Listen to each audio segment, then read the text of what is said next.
नेता झूठ बोलते हैं, झूठ सुनते हैं और झूठ ही खाते हैं।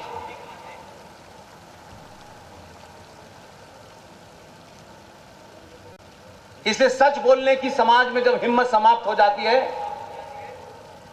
तो कितनी भी जोर जोर से चिल्लाएं भारत माता की जय, कितना भी गले में पट्टा डाल लें, जब राष्ट्र विरोधी बिल पास हो रहा हो तो 117 एमपीओ का चुप रहना सबसे बड़ी गद्दारी है।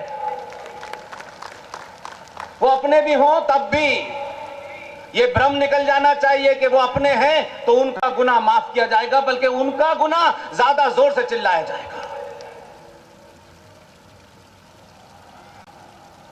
सन 1947 में 15 अगस्त को ये पढ़ते पढ़ते बाल सफेद हो गए। तब शायद जिन लोगों का ये काम था, जिनकी ये जिम्मेदारी थी, वो कुछ और कामों में बिजी थे। लेकिन संचार क्रांति के इस दौर में बड़े से बड़ा, जिसे आप कहें बहुत बड़ा नेता है, बड़ा समाज सेवक है, बहुत बड़े हैं, बड़े बड़े प्रवचन देते हैं, अगर आज भी सच बोलने की उनमें शक्ति नहीं है तो मान लीजिए कि वो कोई ना नेता है ना समाज सेवक है, वो ठेकेदार दलाल हैं। इसलिए कि आज कोई बात किसी मन से झूठ कह करके कोई भाग नहीं सकता है। एक समय था एक तरफा संवाद होता है, महाज्ञानी बताने वाले मंच पे खड़े होकर के 5 घंटे में 25 झूठ बोल के चले जाते हैं, कोई पूछता नहीं है उनसे। इसलिए कुछ सच आपसे छुपाए गए। मैं उन कारणों पे नहीं जाना चाहता, न मेरे पास यह समय है कि मैं किसी की गलती निकालूं। 20 साल पत्रकारिता के बाद मैंने अपने सफर में तय किया कौन अच्छा है, कौन बुरा है, कौन कितना बड़ा राष्ट्रवादी है, कौन नहीं है। आज के युवा को सच बात तथ्यों पे बता दें, ओरिजिनल सोर्स के साथ बता दें, वो युवा तय कर लेगा कि क्या करना है। 15 अगस्त 1947 को भारत आजाद हुआ है, इससे बड़ा झूठ पूरे संसार में आज तक नहीं बोला गया। हम यही सुन रहे हैं 70-72 साल से। इसलिए राजनीतिक लोगों की मजबूरी होती है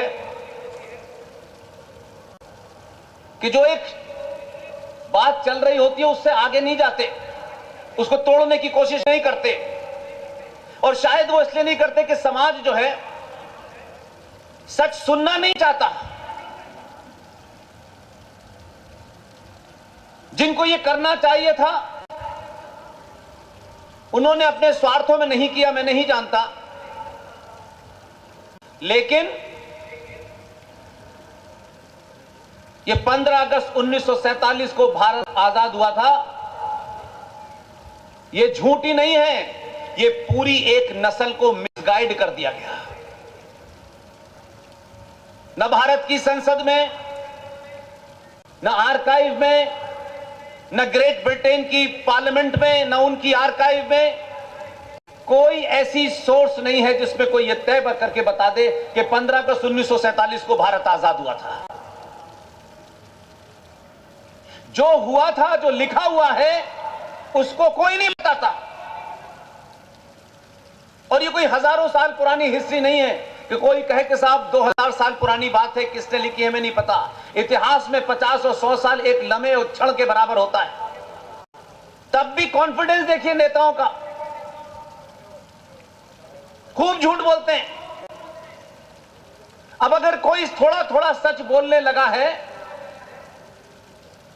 तो भारत जोड़ो यात्रा निकल रही है।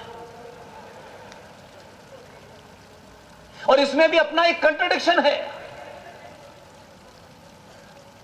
यात्रा का नाम है भारत जोड़ो, जिन्होंने भारत के टुकड़े किए वो भारत जोड़ने निकले हैं।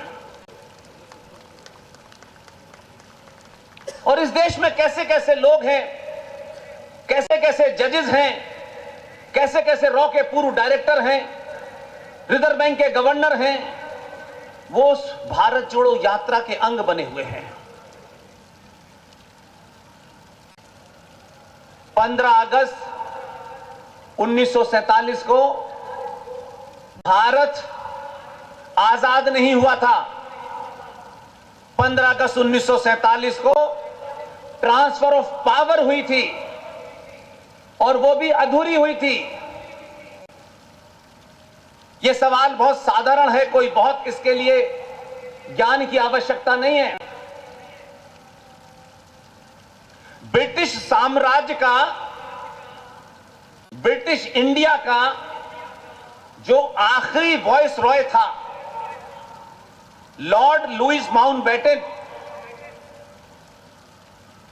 यह बताया जाता है कि वो आखिरी वॉइस रॉय था। 15 अगस्त 1947 को वो शख्स भारत का पहला गवर्नर जनरल बना।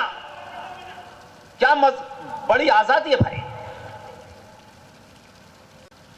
और एक और झूठ बोला जाता है कि भारत के पहले प्रधानमंत्री फूल वाले चचा थे।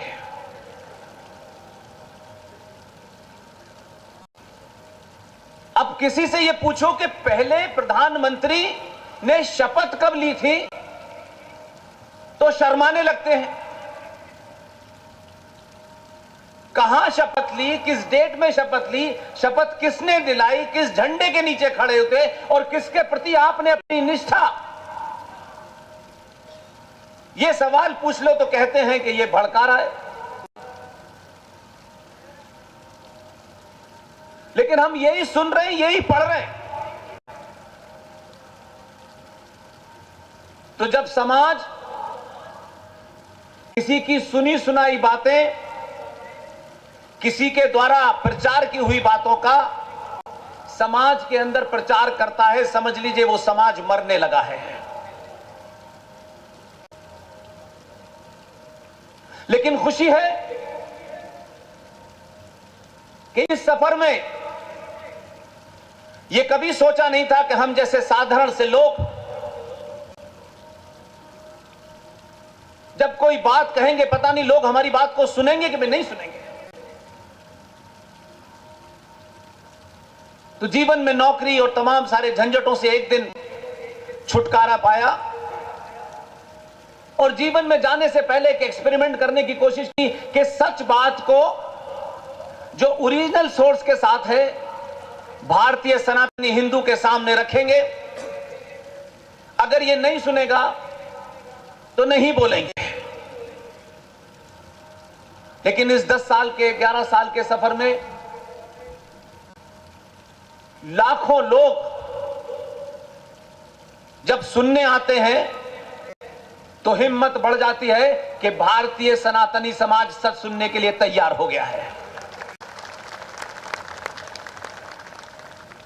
इसलिए आज के इस कार्यक्रम के आयोजक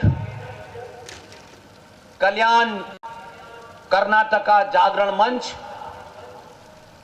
और दक्षिण भारत में मुझ जैसे साधारण से व्यक्ति को इतने अच्छे, इतने बेहतरीन, इतने गणमान्य लोगों से आमना सामना कराने वाले मेरे बड़े भाई हैदराबाद के अंदर वहां के एक बड़े डॉक्टर मोहन गुप्ता ने यह बीड़ा उठाया और आज वो मेरे साथ मंच पे मैंने इसलिए बैठाया कि लोग बार बार ये पूछते हैं कि कर्नाटक में आपको बुलाता कौन है।